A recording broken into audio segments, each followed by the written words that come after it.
Seriously, you can create this fancy looking calligraphy bee in 3 simple steps. I will show you how to build the basic sketch, we'll add some easy 3D, and then we'll finish it off with some fun flourishes and other elements, and maybe even a super cool bonus technique for adding that cool metallic color to the overall design. Before we get started, I'm Tamer of Blackletter Foundry, and I absolutely love helping creative dreamers bring their love of letters to life. If you've been here before, welcome back. It's fantastic to see you again. We are going to start our project today by creating a new canvas. I'll create the new canvas by moving up to the top, clicking the plus sign, and I'm going to use a 4000 by 5000 pixel canvas for this project. So I'll go ahead and tap here on my default 4000 by 5000 pixel canvas. The first step in this process is I'm going to turn my background black. We'll click in the layers panel and just select this color and make the background completely black. Next up, I'm going to want to create just a basic sketch for this lettering design. Let's just grab the pencil from within the sketching group. That is down here. And I'll grab the 6B pencil. That looks fine. In fact, maybe I'll even edit this one and give it a little bit of streamline and stabilization. Here we go. Just to help us draw some smooth lines as we do the sketch right now. And all I'm going to do first is draw 3 simple lines to form the basis of our design. I did not expect that to rhyme, but that was cool. The first line is absolutely nothing fancy. We're just going to draw a little swirly curved line that looks like that. For the next line, I'm going to come up in a straight line. Going to do just a little bit of a zigzag like that. And then I'm going to do another little curvy line down here. Finally, I'm going to draw one more simpler curved line and just bend this one in like that. Now, because that's not quite centered on the page, I'm just going to use my move tool by clicking on the arrow here. Move it close to the middle of the page. Let me zoom out a bit.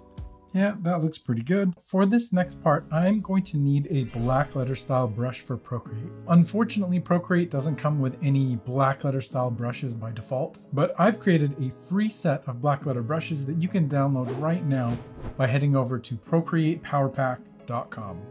The brush that I'm going to be using today is from my marble brush collection. It's a 45-degree brush that's called the Left Split Scroll Nib Shaded. Again, there'll be a free brush in the download pack that'll be 45 degrees that will be similar to this one that you can use.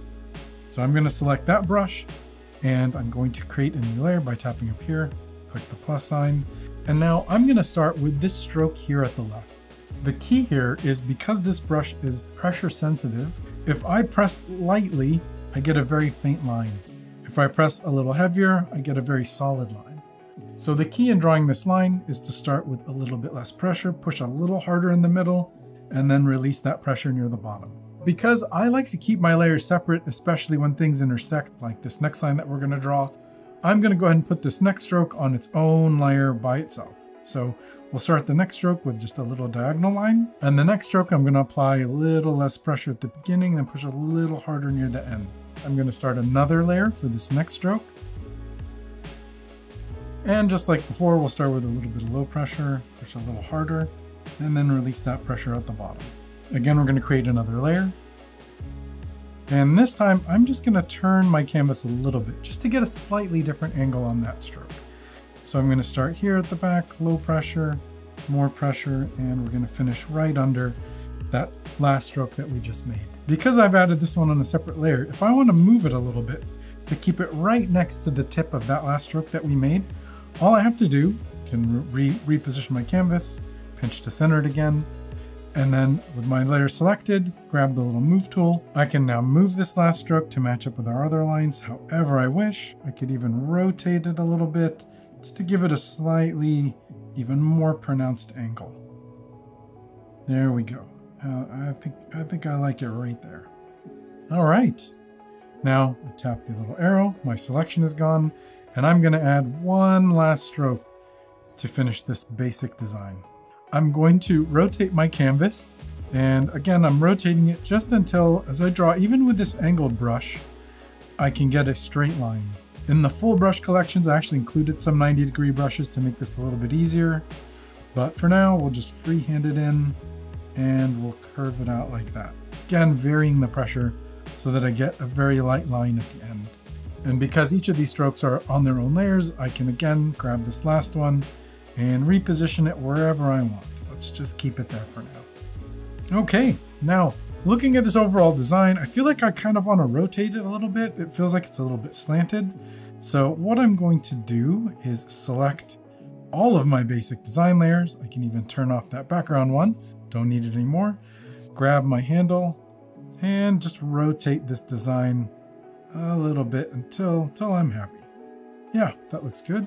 Okay, and now I'm even going to grab this one, rotate it a little bit there. That looks pretty good. If I wanted, I could even turn on my canvas guide. Let's edit the guide to make sure I can actually see it. Let's go ahead something bright and white. Now I can grab that layer and let's just rotate it till it looks pretty straight like so. Okay, that looks good. I'll get rid of the guide for now. We'll come back to it again later. So now moving on to step 2. This is where we're going to add some 3D-ish elements to the piece. I'm pretty sure this is going to give you a pretty awesome light bulb moment when you see how easy this is. So let's dive right in.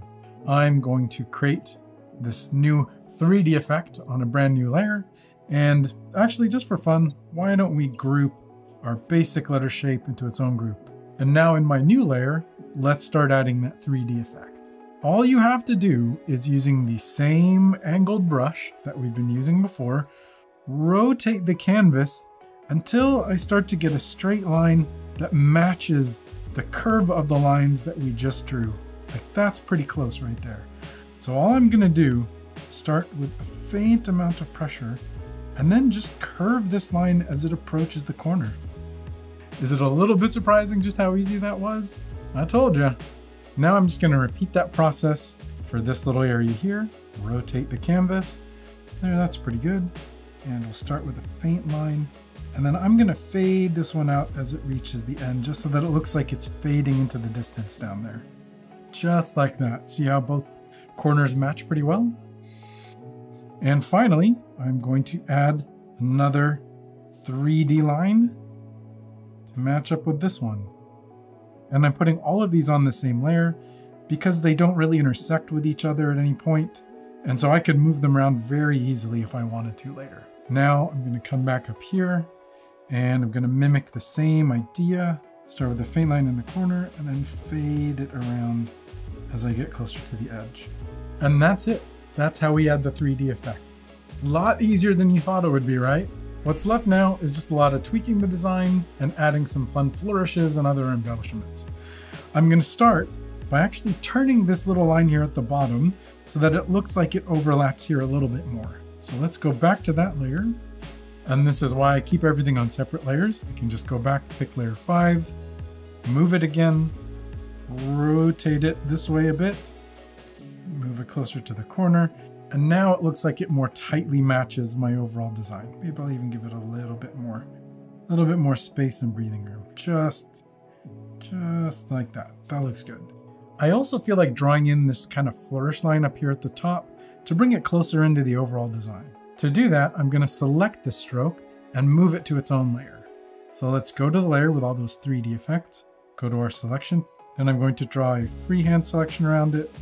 Again, just being careful not to touch this because it's on the same layer. And then I'm going to 3-finger swipe down and cut and paste. Now, that little stroke belongs on its own layer, and I can select it with the vertical and move them both around together however I want. As I'm looking at these lines now, I also feel like I want them to tilt a little bit more. It's going to be the exact same process. Let's grab those two 3D lines by selecting around them. Just like so, moving them to their own layer, 3-finger swipe down, cut and paste. And now I can grab them with my very first stroke, that's layer 2 here. And then I can move, rotate, and reposition these guys however I want. There, I think that looks pretty good. Now I'm gonna do same as before. I'm going to grab this one, move it around a bit, just until you get a design that you're happy with. Okay, and I can even, if I want, come back in and make a selection here. And just extend this line by a bit. Just like that, make it a little bit longer. Now I just want to rotate the whole letter a little bit. Again, let's go in, grab these layers again, just rotate. And you can see, because I keep everything on separate layers, I can really continue to fine tune my design after I've created the initial strokes. So let's rotate it maybe even a little bit more. Now to wrap up this part, because these 3D elements are part of this basic letter section, let's grab them and move them into our basic letter group 2. And now let's add another new layer to start wrapping up those finishing elements and flourishes. The flourishes may look pretty complicated, but at the end of the day, there's really only 2 flourishing elements in the design. I'm going to grab another simple brush to do the flourishing. For the original version of this, I used the More Bleed brush that comes with my Marble Gothic brush collection, but we can get a pretty close approximation with the dry ink brush that comes default with Procreate in the inking collection down here. So I'm just going to select that brush, and let's also make sure that it's got stabilization applied to it, fully maxed out here. To add the flourishes, I'm going to use 2 handles that are in the design we just made. I call them flourishing handles. One is right here in this corner, and the other one is right over here. So those are the 2 spots that we're going to start. To make this easy to understand, I want you to imagine drawing the letter S just backwards, like that. And that's really the key for making these flourish lines. I'm going to increase the size, that way I can get some pressure sizes based on how hard I push, see, like that. And I'm basically going to do this backwards S curve 3 times for the first flourish, the one that's here, and I'm going to do it 2 times for the second flourish that lives here. Let's actually shrink the brush a little bit. I'm going to go with around maybe 45% for now, 50%, and we'll see how that goes. The first flourish is going to start in this corner, and we're going to do our first backwards S like this, and then our second backward S like this, and we're going to wrap around on the inside for our final backwards S on the left there. For our second flourish, we're going to start from this corner and draw our first backward S here, and then finish with just a slight curved line at the end. For the final elements in this design, I'm going to hide my flourish lines to start. We're going to add the grid back again that we started with earlier, and I'm even going to hide the 3D lines that we added before. So those are those first few layers here. The first step in this last step, does that make sense? The last step, the first step of the last. In this step, we're going to add little outlines to the left edge of most of our basic shape. So I'm just going to keep with my same dry ink brush here. That's going to work just fine. As I mentioned before, I used the More Bleed brush in the original design for these, and I'm going to keep it at a reasonable size. Maybe let's take it down to 40%. Actually, that's too thick. Let's go back down. What I want to do is be able to draw lines and vary the pressure a bit as I push a little harder. So let's go down maybe to 8% looks good, maybe even a little less. Let's go with 6%. How's that? 6%. We'll just start from maybe where this curves in, and I'm going to add, just starting with a thin bit of pressure, I'm going to just draw this little outline around this edge. And what I'm trying to do is vary my pressure a little bit to get an organic line in here, and it tapers off where the design itself tapers off. So let's go to this one. Maybe in this one, I'm going to start right here and just varying the pressure here and there. So I'm just going to continue drawing this line, varying the pressure here and there, just to give it a little bit of weight variance as I'm working. And when I get to the corner, maybe I'll even give it a little point at the bottom, and this is where those grid lines will help. Thicken the line up right at the point there. Rotate the canvas back around and just pull this one back in as we get closer to our actual design area there.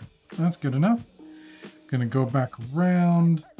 Let's add another line here. inside. Again, low pressure, more pressure. Varying the pressure here as well. One more little outline. That's good. And we'll do it again right here.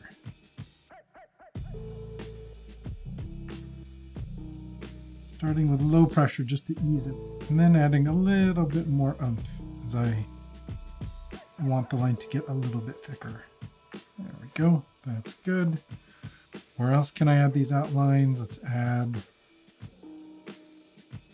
Let's add some right here around the tip of this line. Maybe they start and live right around here. Starting thin. And just rotating and wrapping it around as we work. There we go. Actually, just looking at it, maybe I want to add a little bit more right here.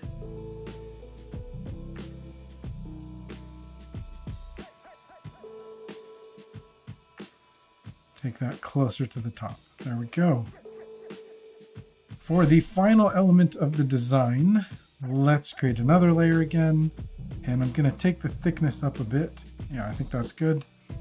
And now I'm going to add what I call these little icicles to the design. So I'm just going to pick little spots where I want to add an icicle. I'm feeling like I like one right around this line.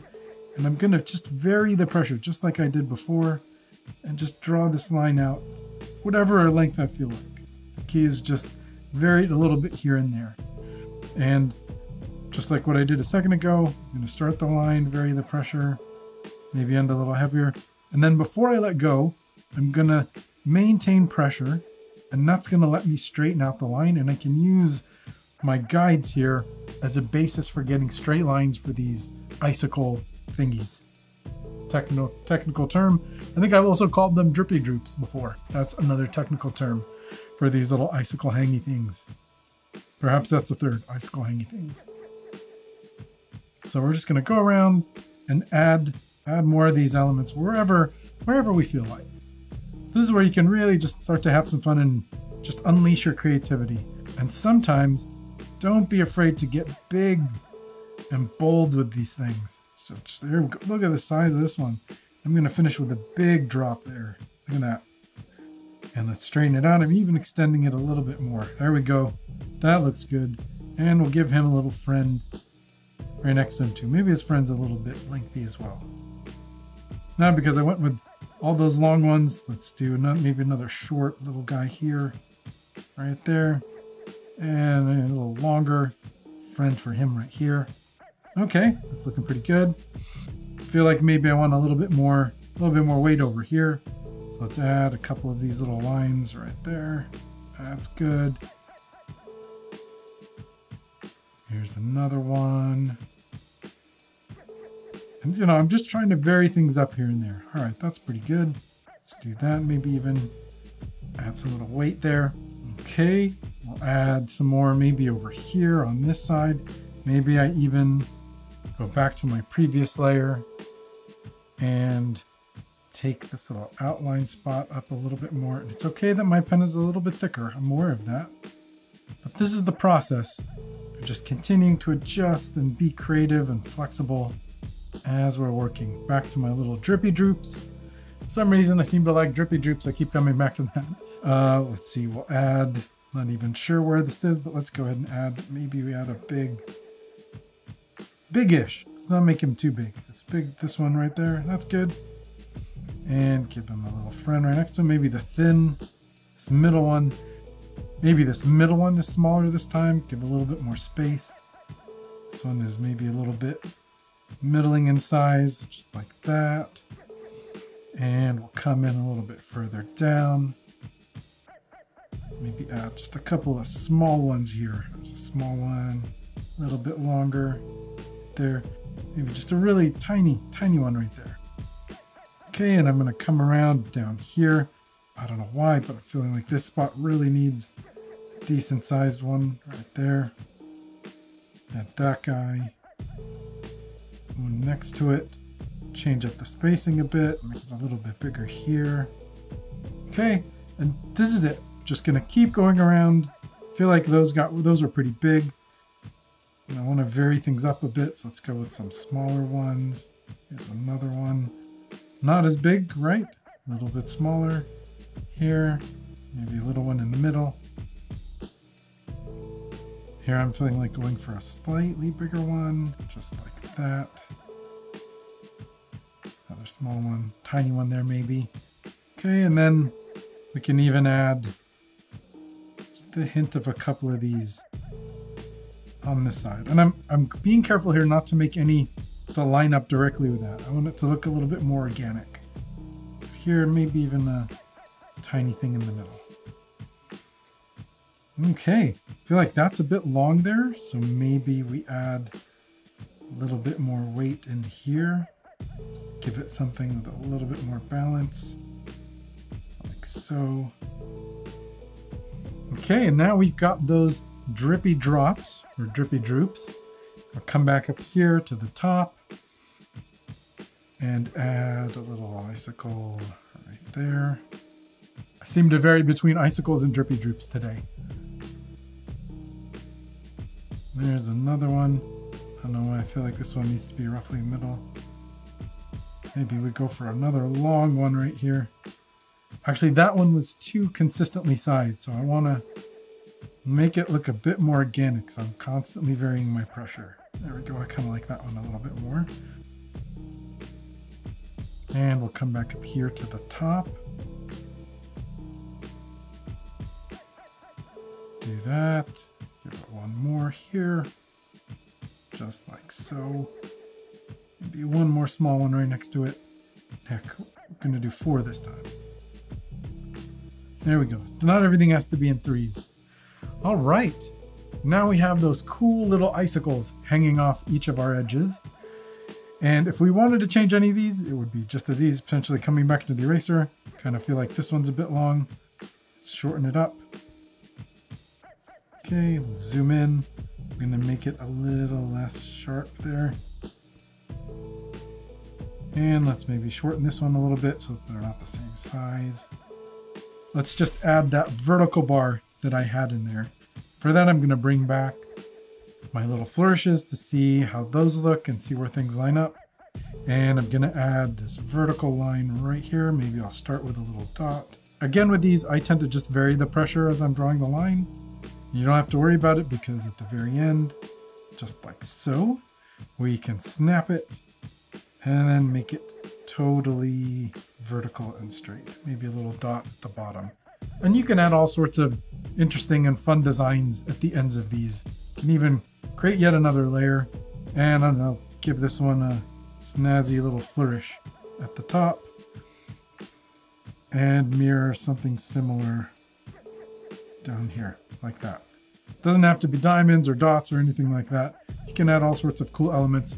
Sometimes I'll add multiple lines. You can do whatever you want. Have lots of fun. If it gets too long, I can always just select it. Feeling like that one's a little bit long.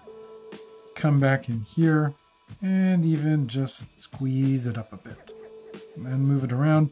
This is the beauty of using multiple layers for your designs. As I'm seeing it now, I want it to be a little bit more centered on the canvas, so I'm going to get rid of the drawing guides. Click up here, get rid of the drawing guide, and let's grab, we're going to grab everything this time. Let's grab my whole group.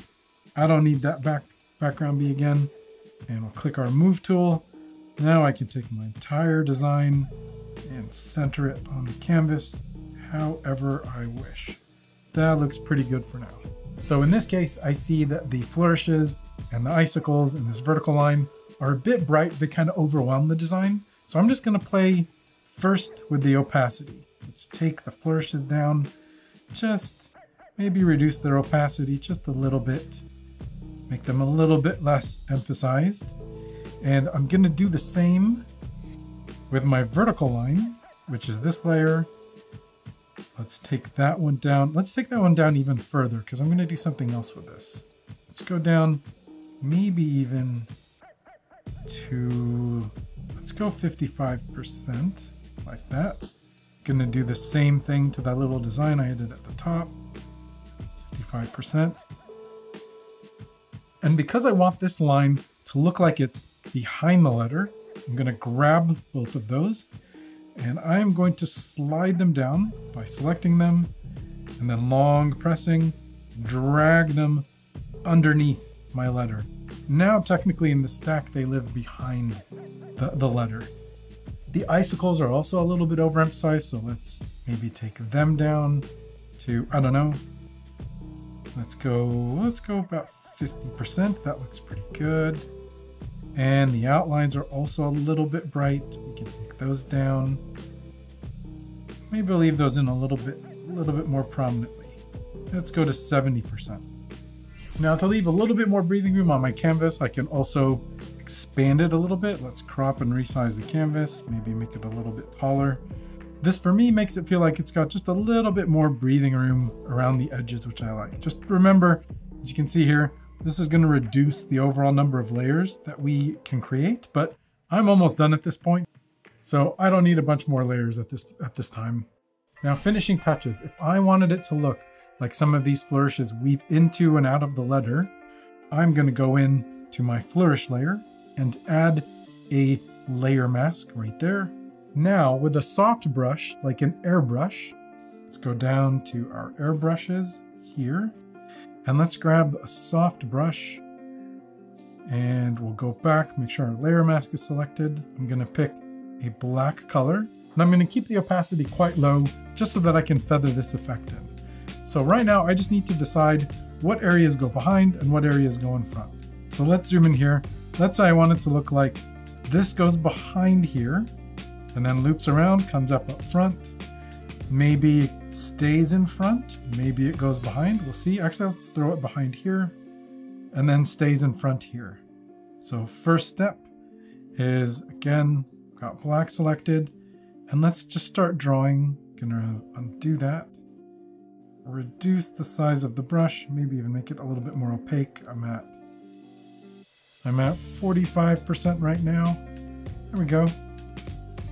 And this is why I don't want to remove it entirely. I'm going to leave it so that it looks like it's still a little bit behind there. That really helps sell the effect. And then make it a little bit darker on these edges. I'm going to leave it in front here. On this side, let's start to remove it a bit. Let's reduce the opacity. Right there in the middle. Okay, now it looks like it goes behind. You can sell that shading effect by just gradually blending that in on the outer edges. Now it goes in front. And maybe here it goes behind because I want this one to look like it goes in front. So let's take this one, so throw it behind. All I'm doing is coloring in right on top of where I want the layer to vanish and look like it's fading in to the background. Let's sell that a bit by just pulling that off a bit here and here. Okay, maybe even a little bit more. Heck, let's have some fun. Let's really make it look like it goes into the distance. That may be a little too much.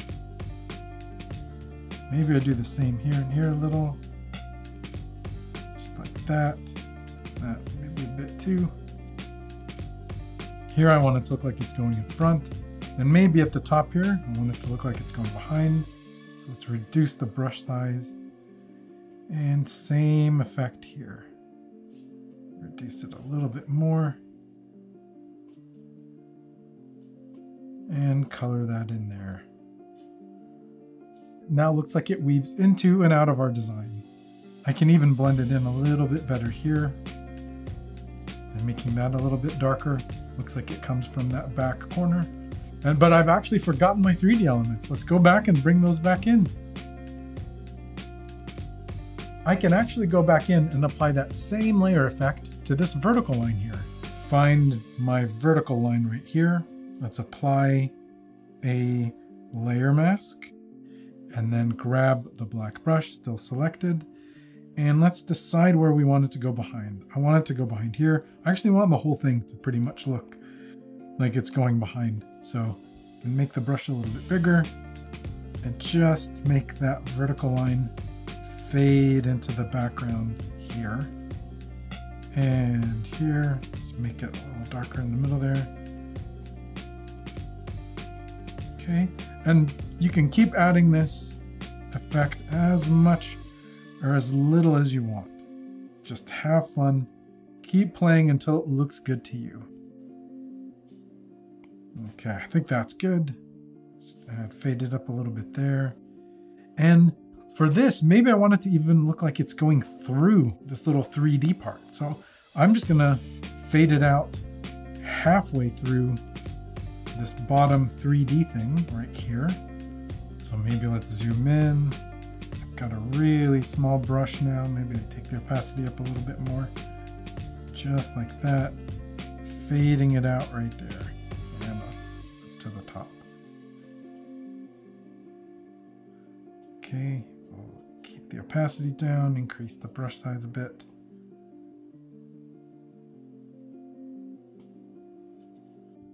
Okay, maybe a little bit more right there. Now that vertical line fades into the distance behind our original one.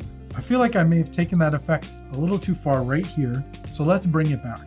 That's the wonderful part about using these masks is I haven't removed my original art.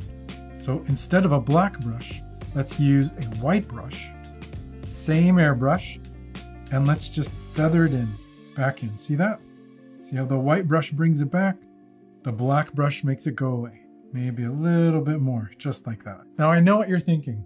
The design that I showed originally had some color and it had kind of an interesting metallic look.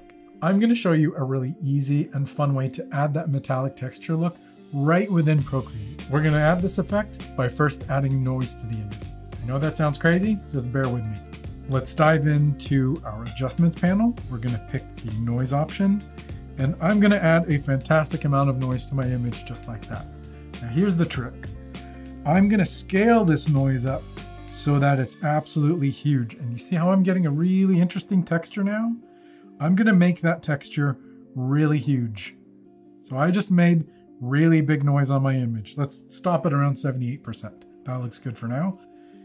I'm going to enhance this by now taking the same layer, new adjustment, liquefy, and you can see here my twirl settings. I'm going to twirl them to the right. You can twirl them to the left if you're a left twirler.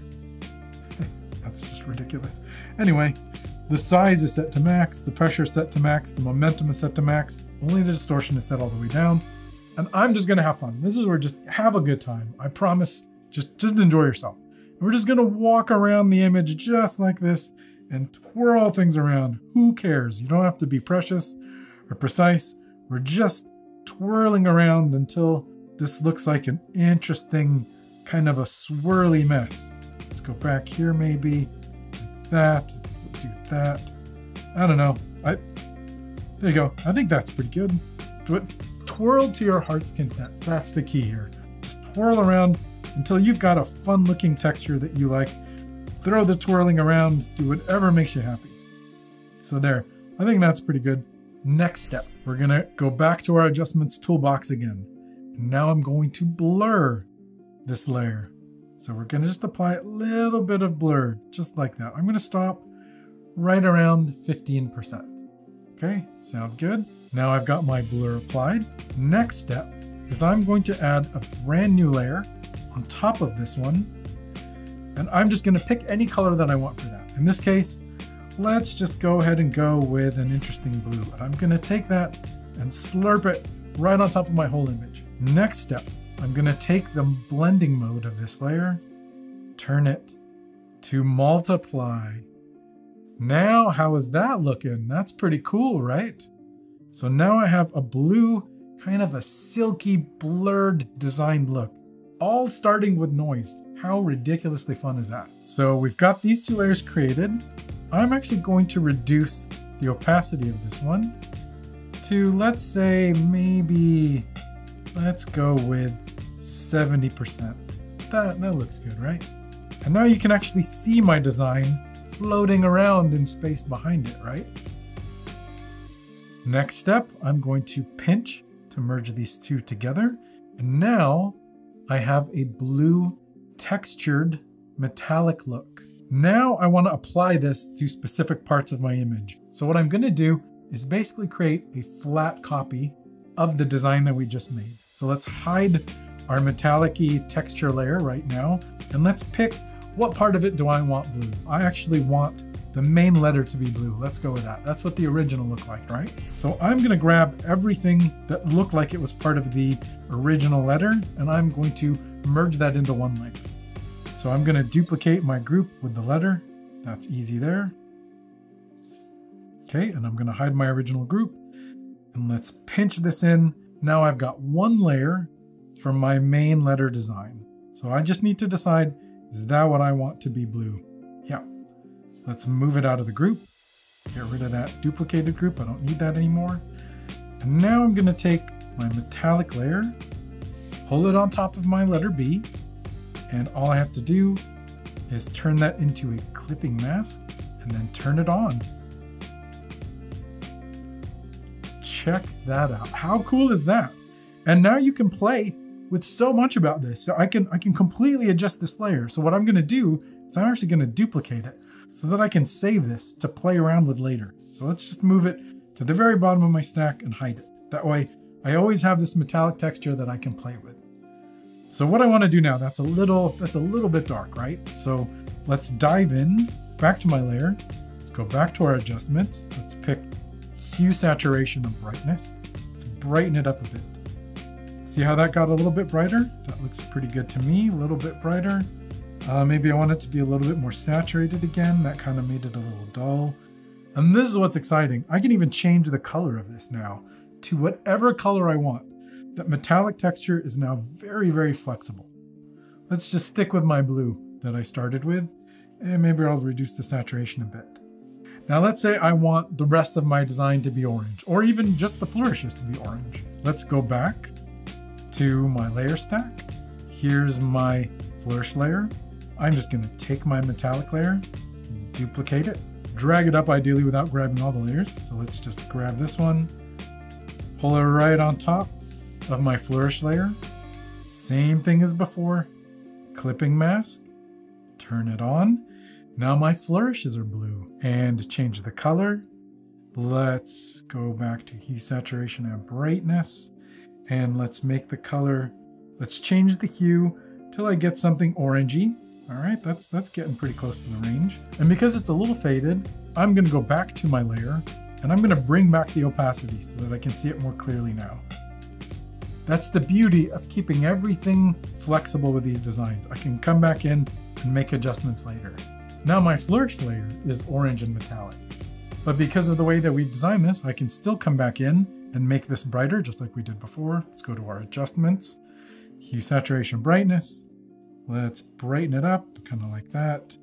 Boost up that saturation, maybe that's too orange.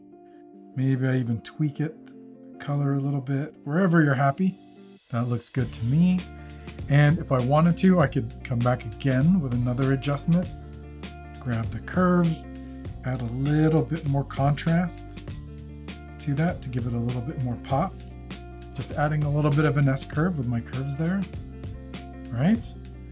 Maybe that made it a little too saturated, so I'll adjust the saturation, take that down a bit. You can keep playing with these to your heart's content. This isn't even in the original design, but I'm having so much fun here. Let's just keep going with it. Let's say I wanted my flourish lines to look like they're glowing. I'm gonna come up here to the corner, use the bloom effect, and I'm gonna pull that effect up till I get just a real glowy, contrasty look. Look at that. Isn't that cool? Can dial it down, bring it up a little bit. Now it looks like it's on fire, right? Now my flourish lines look like they're glowing. Looks fantastic. We're loving it. Let's say I also want to include my vertical line and icicles in this orangey goodness. All I have to do is duplicate those layers. Again, that'll preserve the originals. So let's duplicate both the icicles and the outlines. Let's move them close to each other, hide the originals, pinch them together so that they're merged, and let's move those underneath the flourish layer. Right now it thinks it's another clipping mask for my basic shape, so I'm just going to tap, remove the clipping mask. Let's grab also my vertical line, duplicate that, duplicate the endpoint, move those next to each other, merge them down into one, slide it next to my flourish, hide the originals, And now let's pinch these three together. Now my vertical line and all of my icicles are also getting that orangey, metallic, fiery goodness. Now because we made our flourishes look so fiery and contrasty, I also want the bee to look a little bolder. Final step, we'll grab our blue layer, it's selected, and I'm going to go back to my curves, create a little bit of an S shape in there, brighten the highlights, darken the darks a little bit. Now our bee also has a little bit more fire to it. One last final tip just to show you how much fun this can be. If I don't like which areas are highlighted and which ones are dark here, this is what's so awesome about this technique. I can still go in, grab my texture layer, and I can move it around. Moving where those highlights show up. I can make it bigger, I can make it smaller, as long as it's covering up the overall design. You can move these bright and dark spots wherever you want. All right, I'm gonna stop now because I could literally go on forever.